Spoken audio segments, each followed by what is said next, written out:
ছোট্ট সোনামণিরা, এখন আমরা শিখব ব্যঞ্জন বর্ণ।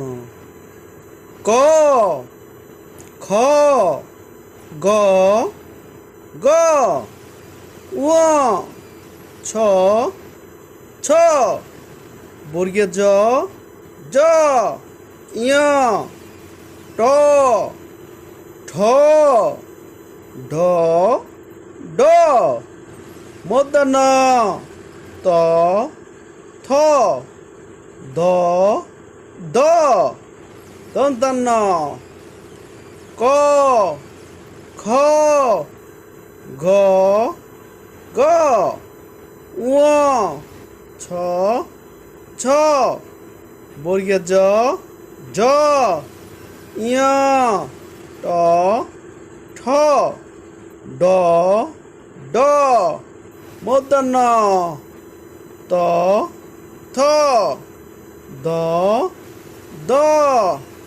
দন্তান্ন।